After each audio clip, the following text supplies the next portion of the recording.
बड़ी धूम से उठा था जनाजा बाहर का, तो बड़ी धूमधाम से उठ रहा है जनाजा कांग्रेस का, कहीं ऐसा तो नहीं? I hope it is not true, but the way there has been an exodus from the entire Congress leadership is rather sad, I think, very frankly. अपनी ही पार्टी को अगर आप इकट्ठे नहीं रख सकते तो फिर क्या होगा? मतलब this is like sir alliance partners तो चले गए, अब कांग्रेस के अंदर ही फूट हो रहा है। I mean all the top leaders चल रहा है कि ये जाएंगे वो जा रहे हैं। नॉट ओनली कांग्रेस, और कांग्रेस के साथ जो खड़े हैं साथ में शरद पवार जी, उनका ये पूरे डिस्ट्रक्शन जिस प्रकार से हम देख रहे हैं। अभी नए जो बवाल है कि Jayant Patil is going, Jayant Patil is going. Let's ask mister Ganesh Khankar. Ganesh Khankar साहब इस वक्त हमारे साथ हैं। गणेश खानकर साहब नमस्कार। सर नमस्कार। नमस्कार। जय सिया राम। जय श्री राम। जय श्री राम। हर हर महादेव। हर हर महादेव। हर हर महादेव। सर क्या कर रहे हो सर? पूरी कांग्रेस को खाली कर दोगे क्या? ये क्या कर रहे हैं सर आप? सिर्फ एक ही पार्टी रहेगी क्या पूरे हिंदुस्तान में?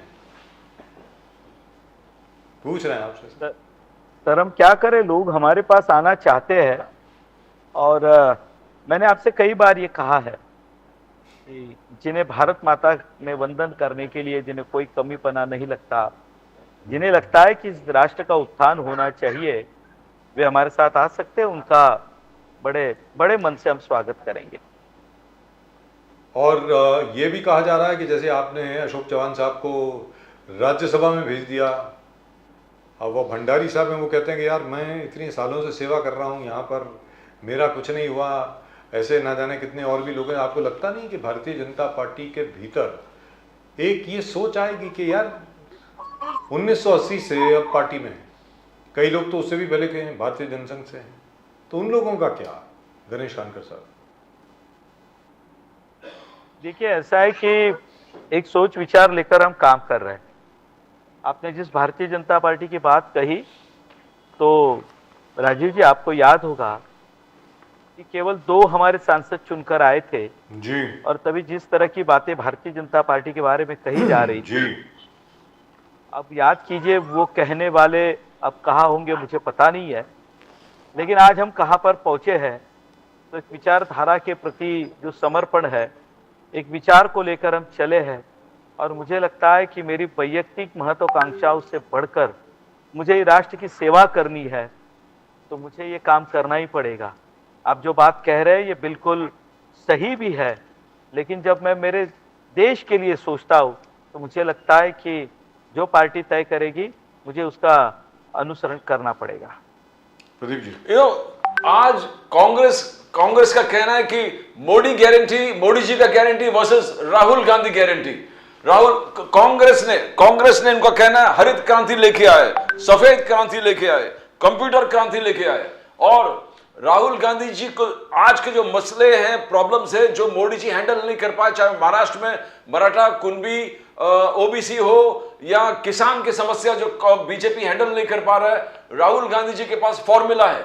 उन्होंने कहा कि किसान को एमएसपी हम दे देंगे 2024 में हमारा सरकार आने के बाद, we will come in power, will do it.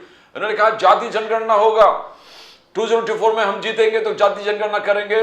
वो भी जो 50% कैप है रिजर्वेशन का, राहुल गांधी जी ने कहा if we come to power we will increase this cap. तो how do you see Modi ji की गारंटी? इंप्रेसिव, आपका report card is fantastic. 5th biggest economy, UPI, digital transactions, article 370 abrogation से लेके हर घर नल से जल, हर घर शौचालय तक आपने कवर कर दिया। बट क्या हम लोग राहुल गांधी जी की गारंटी को नजरअंदाज कर सकते हैं? खानकर साहब। बिहार जी, मैं आपसे सिर्फ 2 बातें ही कहूंगा इस विषय में। जो आप बात कर रहे हैं कि रिजर्वेशंस की कैप जो 50% है, राहुल गांधी जी उसको उठाना चाहते हैं।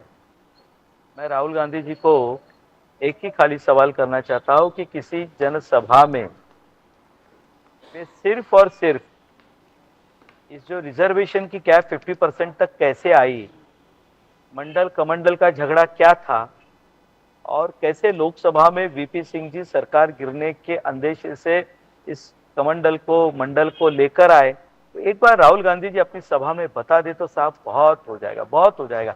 बाकी राहुल गांधी जी से कोई उम्मीद नहीं है। हाँ, राहुल गांधी जी एक क्रांति जरूर कर सकते हैं। एक मशीन से आलू डालेंगे, वहां से सोना निकालेंगे, ये राहुल गांधी जी कर सकते हैं।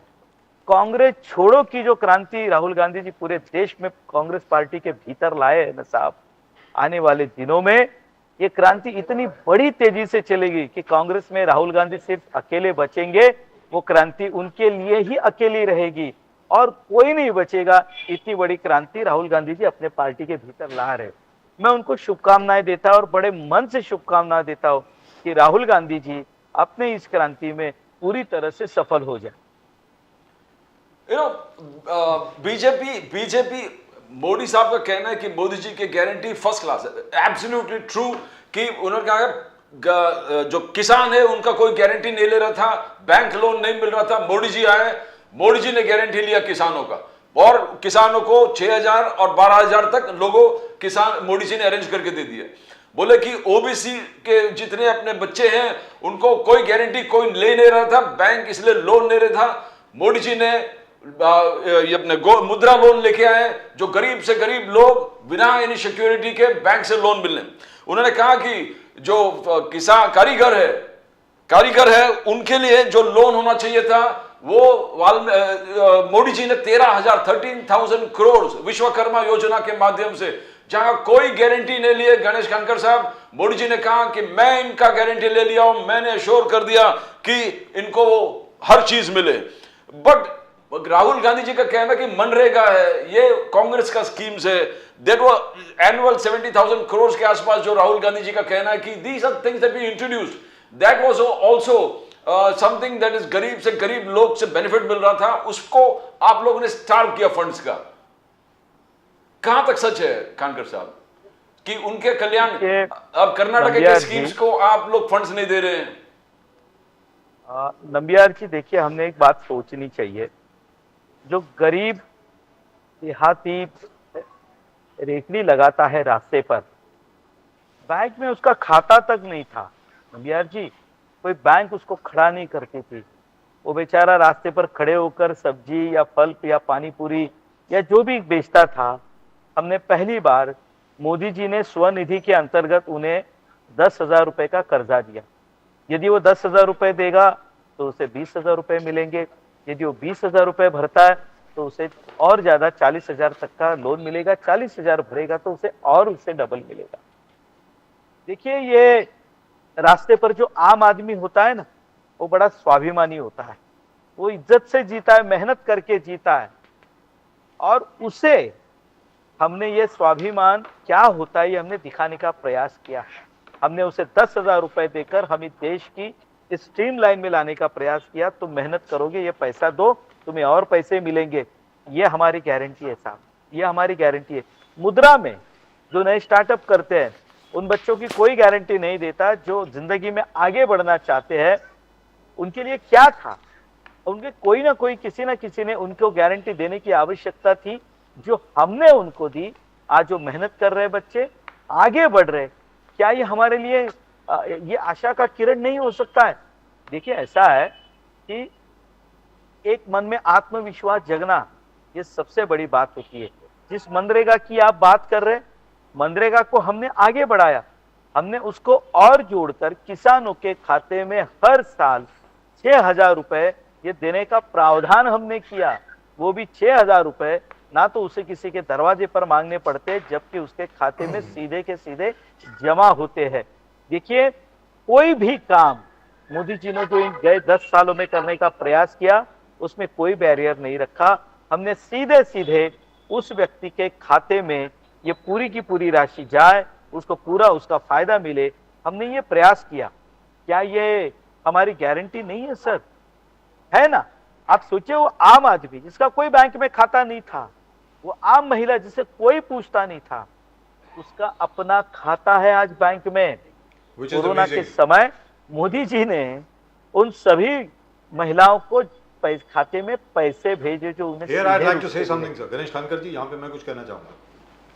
क्या है, आपको पता नहीं, मालूम है कि नहीं, हम लोग सहारा में हुआ करते थे, प्रदीप जी और मैं। सहारा समय चैनल मैंने शुरू करी थी, I was the head of Sahara Samay. RKB show सबसे पहले इन मुंबई में आया, उसके बाद सहारा समय में आया। सहारा की ग्रोथ का जो सीक्रेट था वो एक ही था कि इन सब लोगों के पास बैंक के खाते नहीं थे। They never had a bank account.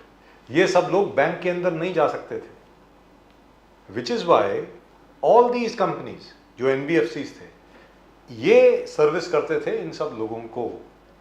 और मुझे अभी तक याद है, इस विषय के बारे में मुझे मालूम नहीं कि आपको मालूम है कि नहीं, शायद नहीं मालूम होगा, और अगर नहीं मालूम है तो मैं आपको बताता हूँ। मुझे अभी तक याद है, अहमदाबाद में एक सहारा का फंक्शन था, उसमें नरेंद्र मोदी जी मुख्यमंत्री चीफ गेस्ट थे। उन्होंने ये कहा था कि एक दिन ऐसा आएगा कि इन सब लोगों के आधिकारिक ऑफिशियल बैंक खाते होंगे। अभी तक याद है, I was there, I was covering that thing. Nobody took him seriously. Let me tell you this, I think even Pradeep would be surprised. Pradeep ji would be surprised. Modi ji said that. I remember he said that in 2004. कि one day all these people will have their own bank account. And he has done it. I mean, he's amazing. और मैंने एक और चीज देखी है मोदी जी के बारे में। सर, बतौर मुख्यमंत्री की भूमिका में उन्होंने जो जो चीज बोली, किसी को भी बोली, उनको आज तक याद है। उनको घटना याद है, स्थल याद है, डेट पता नहीं याद होती है कि नहीं। उनको ये याद होता है कि ये आदमी मुझसे मिला था और मैंने इसको ये कहा था। But this bank account thing has really given self respect to a lot of people in all over India, and people are amazed. The World Bank till today is studying, ये एक स्टडी का विषय है कि इतने ज्यादा bank के खाते खुल कैसे गए। अब आप बोलिए गणेश कानकर जी। बिल्कुल सही कहा आपने राजीव जी। देखिए, ऐसा है कि मैं जिस अंत्योदय की हमेशा बात करता हूँ, और मुझे बार बार प्रदीप जी पूछते हैं कांग्रेस का विषय लेकर कि राहुल गांधी जी ये कर रहे, वो कर रहे। देखिए प्रदीप जी, जनतंत्र में अपोजिशन होना चाहिए, अपोजिशन मजबूत होना चाहिए, संसद में चर्चा होनी चाहिए, वहां पे बहस करने के लिए उस तरह के आपके पास नेता होने चाहिए, न कि राहुल गांधी जो भाषण देते हैं, प्रधानमंत्री जी को छप्पी देते हैं, फिर अपनी जगह पर जाकर बैठकर पीछे आंख मारते हैं। साहब, ये जनतंत्र नहीं है। ये जनतंत्र में ये सारी बातें नहीं चलती। राजीव जी, आप जो सारी बातें आज कह रहे हैं ना जी, तो ये अंत्योदय की हमारी यही कल्पना है कि देश के अंतिम व्यक्ति को जब तक हम सत्ता का लाभ नहीं पहुंचाए, उसके जीवन में कोई बदलाव न करे, तब तक इस सत्ता का सही अर्थ ना तो हमें पता होगा ना उसे पता होगा। ये आम आदमी जो देश की मुख्य धारा से लंबा था, हमने उसे नजदीक लाने की कोशिश की, उसका बैंक में खाता खुल गया।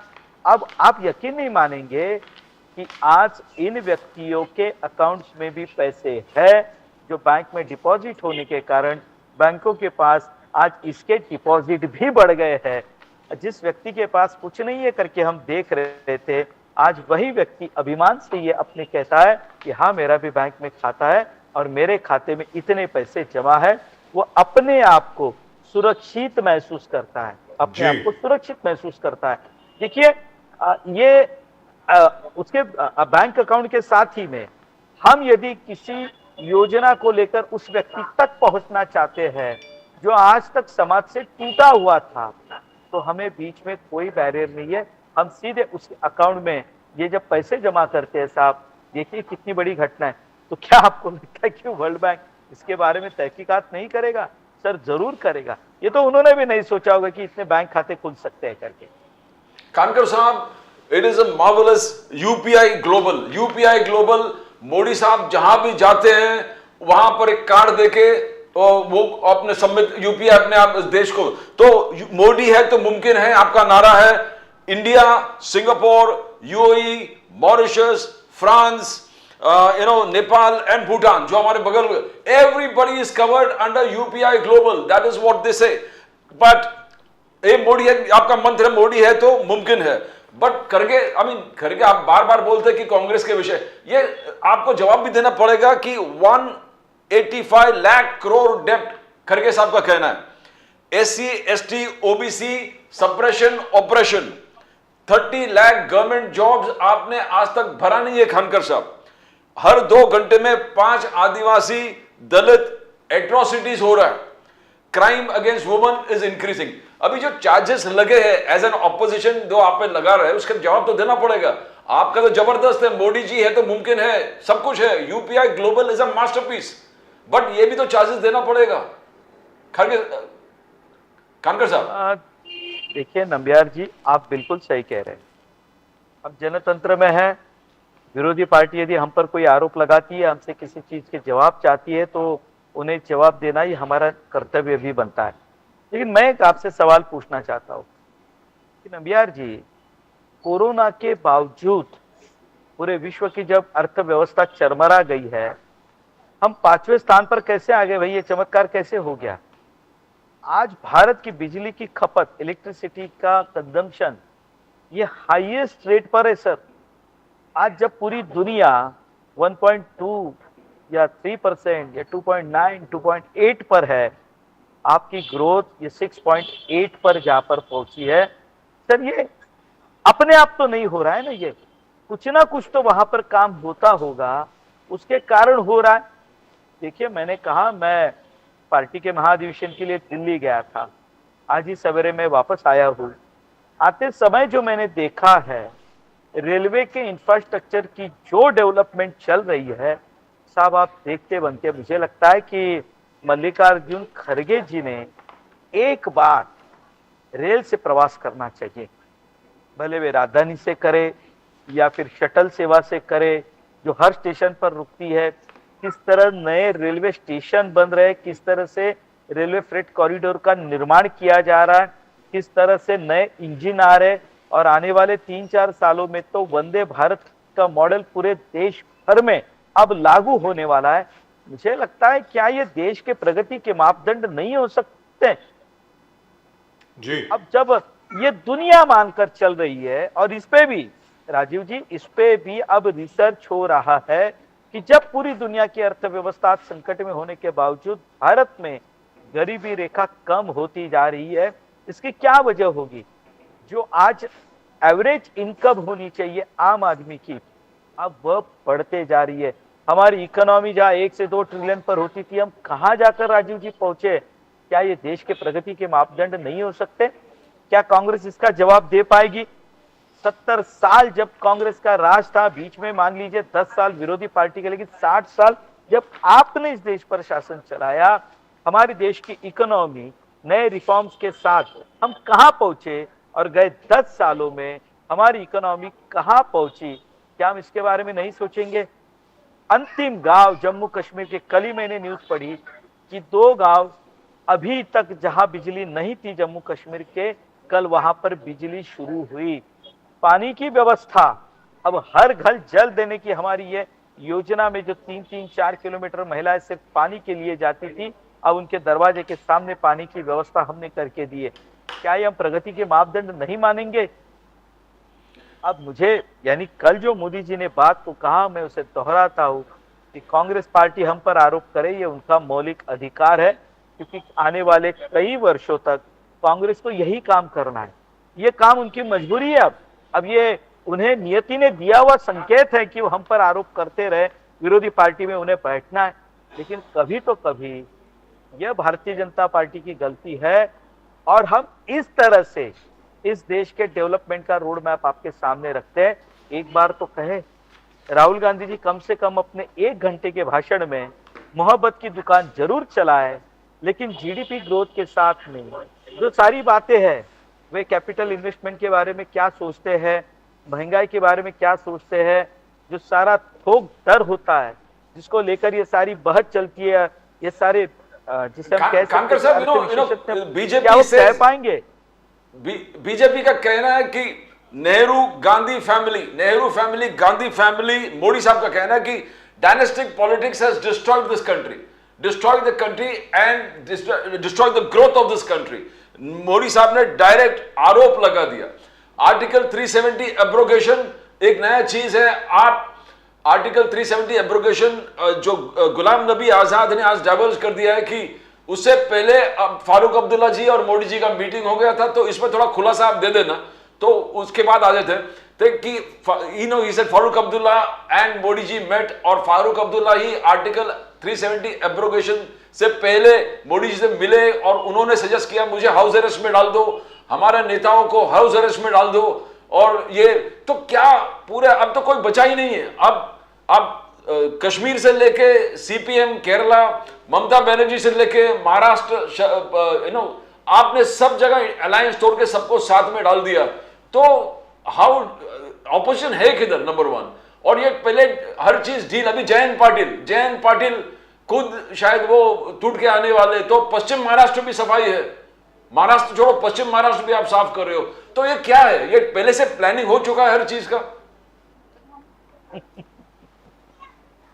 नबियार जी, मैंने आप ही के शो में कहा था, आपने जब मुझसे ये कहा था कि मुंबई में इंडिया अलायंस के घोषणा के बाद में अब देश में विपक्ष एक साथ आ चुके हैं, 30 पार्टियां साथ में है, तो क्या भारतीय जनता पार्टी इसका मुकाबला कर पाएगी? तो याद कीजिए, मैंने आप ही के चैनल पे ये कहा था कि नंबियार जी, जैसे जैसे चुनाव की घोषणा होगी, जैसे जैसे चुनाव नजदीक आएंगे, कांग्रेस पार्टी अकेली रहेगी। क्या आपको याद है मैंने ये बात आपसे कही थी? बिल्कुल बिल्कुल, इसलिए बजाज साहब आपको आचार्य जो भी बोलते हैं एस्ट्रोलॉजर गणेश खानकर साहब बोलते हैं, महानुभव महाआचार्य गणेश खानकर जी। ये याद कीजिए, जी हाँ। तब सारे देश में सारे चैनलों पर ये इंडी की चर्चा हो रही थी और आपने उसी दिन मुझसे पूछा, तो मैंने कहा था कि चुनाव आने दीजिए, देखिए क्या होता है। मैं आज आपको और भविष्यवाणी बता देता हूं कि मार्च के पहले या दूसरे सप्ताह में आचार संहिता की घोषणा होगी।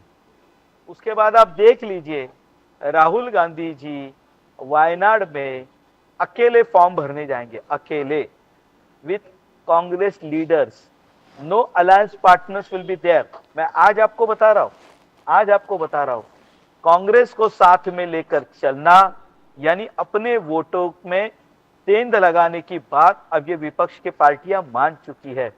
नाइदर आम आदमी party, neither Mamata Banerjee, neither DMK, कोई दल ये कांग्रेस के साथ में जाना नहीं चाहता।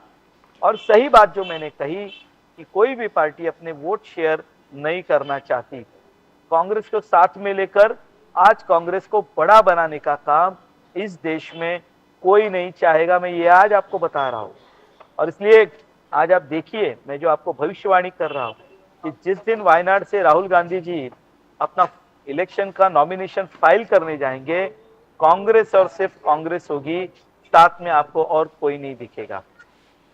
सर एक छोटी सी बात, क्योंकि प्रदीप जी ने सवाल पूछा, उसके बाद आपने एक्सप्लेन तो किया, लेकिन उसका एक डायरेक्ट एक्सप्लेनेशन भी अगर दे दें। Sir, everybody talks about debt, कि हिंदुस्तान का डेट बहुत हाई है, 1,85,000 करोड़ और so on and so forth. और उसके बाद आपने बात करी इंफ्रास्ट्रक्चर की, rail infrastructure, road infrastructure, aircraft facilities, shipping, in fact now even the riverine transport system, जो पुराना हमारा नदियों को लेकर के जो पूरा का पूरा यातायात का जो पूरी एक व्यवस्था थी एक ज़माने में, जो पूरी नष्ट भ्रष्ट हो गई, उसके बारे में किसी ने सोचा ही नहीं। पहली बार मोदी सरकार ने सोचा। Our friend mister Nitin Gadkari, when he was in charge of the entire transport, he had started, वो काशी से लेकर के लखनऊ तक उन्होंने शुरू किया था, लेकिन उसके बाद उसका क्या बोले, I believe it has started again. तो क्या sir, debt is no problem at all. आपसे सवाल ये पूछ रहा हूं कि ये डेट जो है, ये कर्जा जो है, क्या ये असल में भारत की बढ़ोतरी के लिए, भारत की बेहतरी के लिए इस्तेमाल हो रहा है या नहीं, ये बताएं सर। देखिए राजीव जी, आपने जो सवाल पूछा, तो मैं बहुत बड़ा अर्थशास्त्री नहीं हूं, लेकिन मैं आपको इतना जरूर बता देता हूं, किसी भी देश के प्रगति का मापदंड जो है उनका जीडीपी होता है। जीडीपी से जो भी रेवेन्यू सरकार को मिलती है, वो रेवेन्यू का कितना हिस्सा यह आपके इंफ्रास्ट्रक्चर में इन्वेस्टमेंट कर रहे हो, इस पे आपका बहुत सारा मापदंड गिना जाता है। देखिए, एक जमाना था कि हम वही सारे इंफ्रास्ट्रक्चर को लेकर चल रहे थे। आज राजीव जी, आप मुंबई में देखिए ना, इस तरह के रेलवे स्टेशन बंद रहे, आज मुंबई से दिल्ली तक का आपका फ्रेट कैरियर के लिए अलग से कॉरिडोर बन रहा है जी आपके मेल एक्सप्रेस अलग होंगे, आपकी पैसेंजर्स ट्रेन ये अलग दौड़ेगी।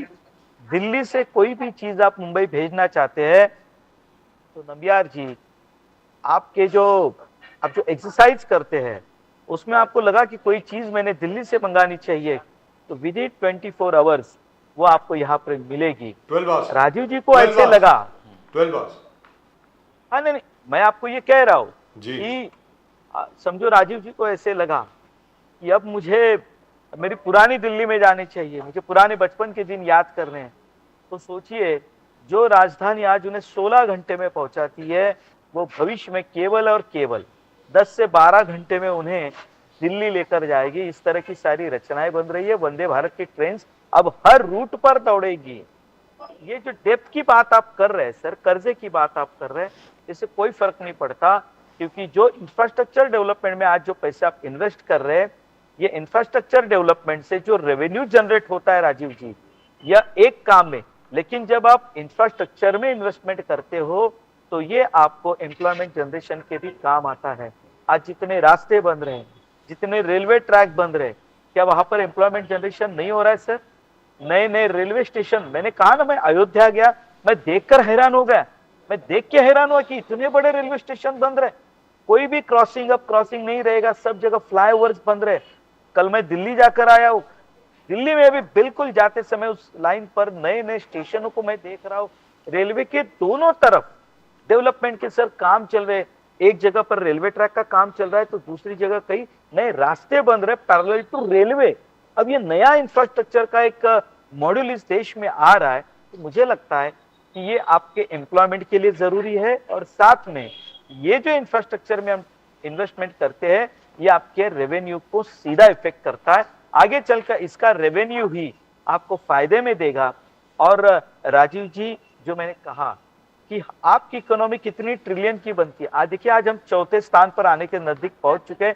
शायद साल भर में या 1.5 साल के भीतर हम बराबर है जी हम चौथे स्थान पर आएंगे। और हमारा यह लक्ष्य है कि अमेरिका चीन के बाद में भारत या पूरी दुनिया में तीसरे नंबर की अर्थव्यवस्था बनेगी।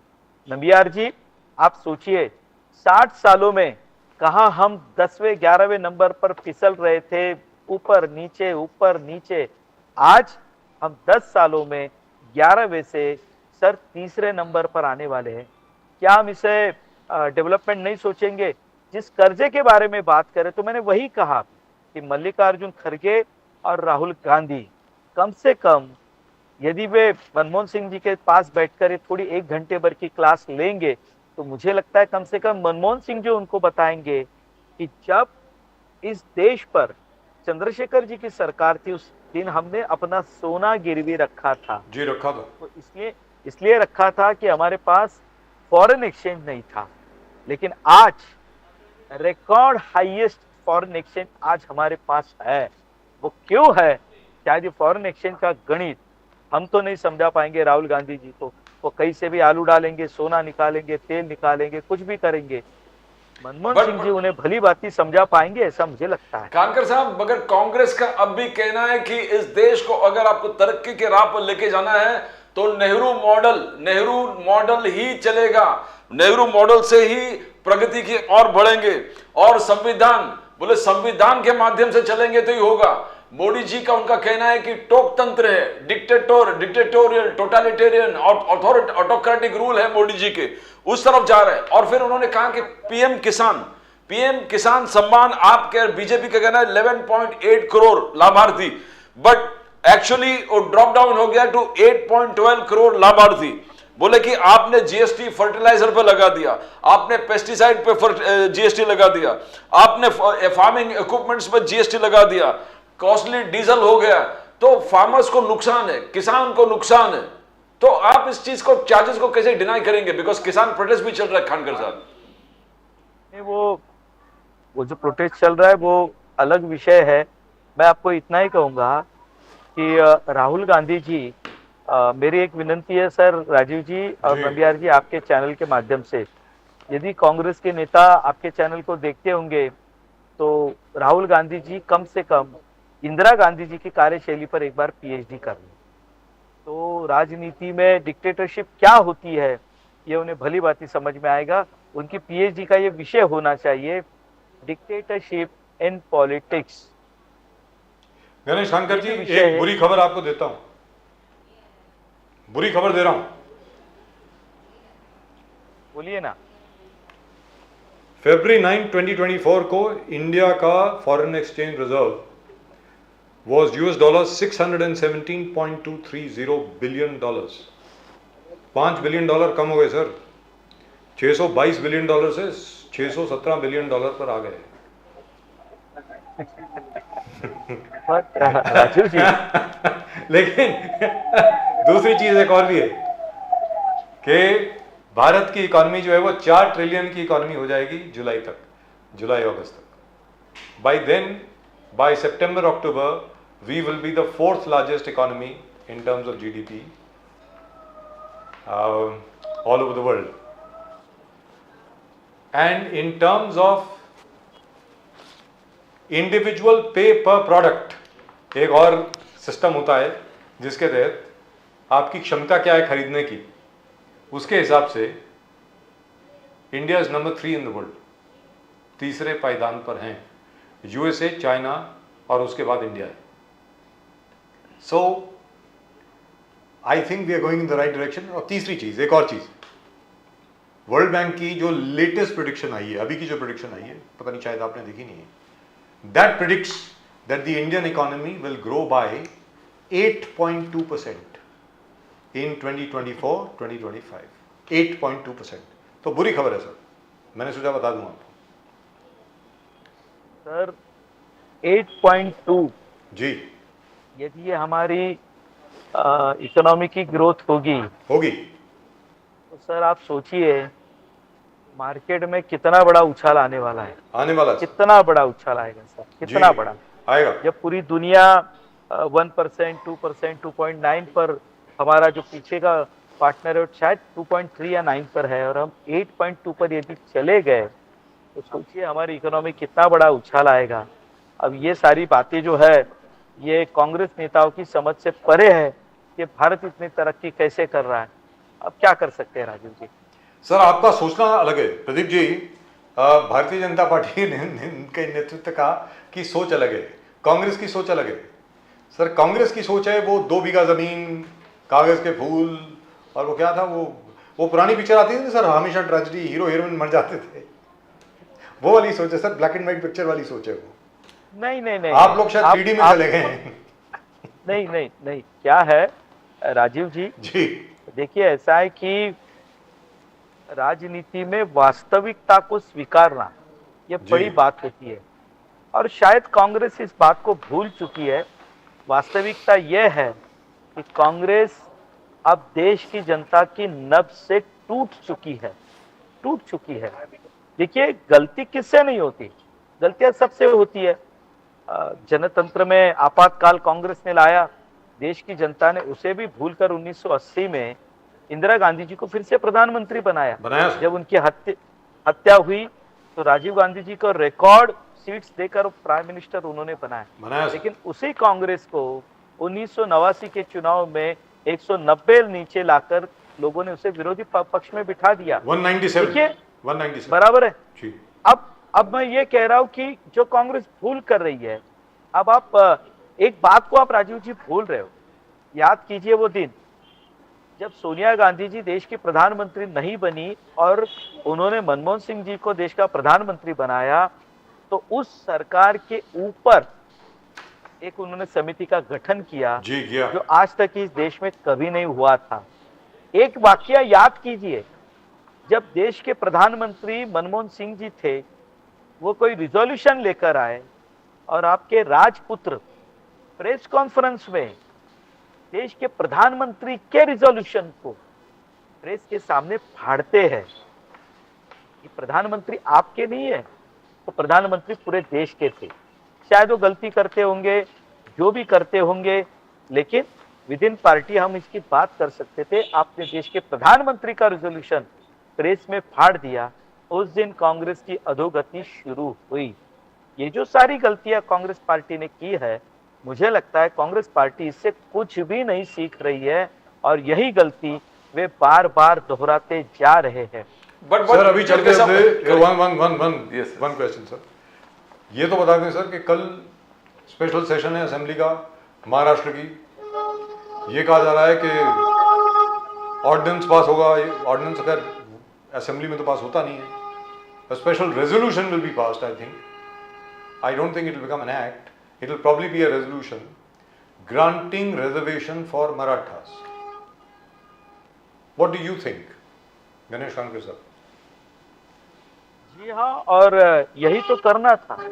इसके पहले भी मराठा समाज को आर्थिक मागास सिद्ध करके उन्हें अलग से आरक्षण देते समय जो ओबीसी का अभी का जो आरक्षण है उसको बिना हाथ लगाए हम उन्हें आरक्षण देना चाहते थे और शायद कल रिजोल्यूशन पास होगा, ऐसा मुझे लगता है।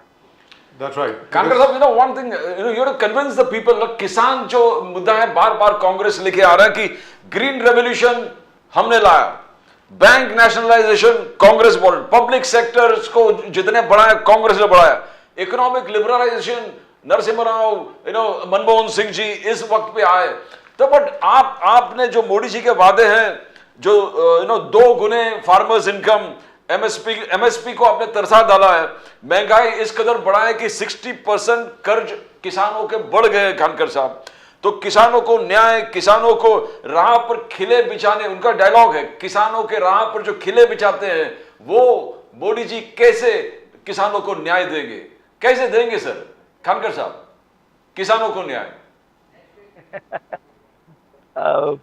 मुझे लगता है नबियार जी, देखिए आपका जवाब ये आपके मित्र राजीव जी ने ही दे दिया है। देश की इकोनॉमी 8.2 पर चले जाने वाली है साहब। अब ये देश की इकोनॉमी जब 8.2 होगी तो क्या इसका फायदा सिर्फ राजीव जी और नबियार जी को ही मिलेगा? देश के बाकी आम जनता जो किसान है उनको नहीं मिलेगा? साहब जो किसान के आंदोलन चल रहे हैं वे जिस तरह के ट्रैक्टर लेकर वहां पर आए, कम से कम उसको तो देखो सर। जब टिकैत साहब 90 के दशक में आंदोलन करते थे तो उस समय किसान का आना और अभी के किसान का आना, वे जिस स्थिति में आ रहे, जिस तरह के ट्रैक्टर लेके आ रहे, आप कम से कम उसको तो देखिए, आपकी सारी बातें समझ में आएगी सर। लेकिन एक चीज़ तो है गणेश कांकर जी, सबसे बड़ी बात यह है कि कोविड के वक्त जब मैन्युफैक्चरिंग बंद थी, इंडस्ट्री सारी बंद थी, दुकानें बंद थी, रिटेल ट्रेड पूरा ख़त्म हो गया था, ये हमारे किसानों ने ही भारत के जीडीपी को 4.5% के नीचे गिरने नहीं दिया। एग्रीकल्चर की वजह से वी आर स्टिल सर्वाइविंग। बिल्कुल सही, बिल्कुल सही है। So whereas but by the way, the proposal from the government is really very good. Very frankly speaking, चलते let me inform our viewers. The proposal from the government, the 3-member committee जो किसानों से मिली है, they have proposed a 3 commodity nationwide MSP. 3 commodities पे wheat, rice and I think something else, एक और चीज़ है उसके ऊपर, I think it's probably sugar cane, कि ये इन 3 commodities पे एक nationwide MSP है, उसके ऊपर एग्रीमेंट हो जानी चाहिए on a trial basis. I think the farmers should agree. उससे ज़्यादा आप कहें कि 23 कमोडिटीज़ के ऊपर आप एमएसपी आप चाहते हैं, नहीं होने वाला sir. It will not be possible because way will you get that kind of money from? It's very very difficult. And once you make it an act, उससे कम पे अगर कोई खरीद रहा है तो वो बेचारा जेल जाता है, एटलीस्ट खरीद तो रहा है। लेकिन ये 3 कमोडिटीज़ पे, यानी गेहूं पे, चावल पे और आई थिंक शुगर केन, इसके ऊपर अगर एग्रीमेंट हो जाए तो I think the problem may be resolved in another 2-3 days। मुझे ऐसा लगता है, that's what I think. Ganesh Kankar ji, this is just for information. आप बताएं सर, आपको लगता है एग्रीमेंट हो जाएगी? होनी चाहिए। वो जो नेता जिस तरह की मानसिकता बनाकर आए उसके बाद वे इस पर एग्री हो, यही बड़ी बात है, क्योंकि उनका एजेंडा ये आंदोलन नहीं है, उनका एजेंडा अलग है। गए बार भी जो किसान के आंदोलन हुए थे और जिस तरह की घटनाएं उस समय घटी थी, आज तक कभी भी आंदोलन में घटनाएं नहीं हुई थी। वो पहली बार जिस तरह की घटनाएं को हम देख रहे, तो मुझे यदि किसानों के नेता मान गए तो मुझे लगता है इससे और कोई खुशी की बात नहीं होगी। I think it will be done. I think very frankly, मुझे ऐसा लगता है 1-2 दिन के अंदर शेक हैंड हो जाएगा, मुझको ऐसा लग रहा है। I think our friend Mr. Piyush Goyal He's has working hard, been yeah. leading the delegation. बिल्कुल, And he, if I know Piyush, and I've known him now for the last 30 years, 30 साल से पीयूष को मैं जानता हूँ, तब वो मंत्री नहीं थे, आजकल मंत्री बन गए, बहुत बड़े आदमी बन गए, लेकिन अच्छा है, हर एक को तरक्की करनी चाहिए। एक दिन हमारे गणेश खानकर साहब भी दिल्ली में होंगे और बहुत बड़े मंत्री होंगे। मैं उम्मीद करता हूँ कि गणेश खानकर जी हमारा फ़ोन उठाएंगे, पीयूष गोयल आजकल मेरा फ़ोन नहीं उठाते। खैर, मैं पीयूष को तब से जानता हूँ, वो नितिन गडकरी साहब के साथ उनके सेक्रेटरी हुआ करते थे, but anyway that's a separate issue. But what I know of him, he is a very very good negotiator, और बहुत अच्छे तरीके से वो नेगोशिएट करते हैं, and I am reasonably certain everybody will agree, I think. फिलहाल गणेश खानकर जी, बहुत बहुत धन्यवाद आपका, और मैं उम्मीद करता हूं कि बहुत ही जल्द हम लोग आपको लोकसभा में देखेंगे और उसके बाद आपको हम कैबिनेट में देखेंगे। फिलहाल थैंक यू सर, नमस्कार आपका सर। बहुत बहुत धन्यवाद। नमस्कार sir, you deserve it sir. नमस्ते। नमस्कार सर, जय सिया राम, जय भवानी, हर हर महादेव, जय शिवाजी। जय शिवाजी, नमस्कार।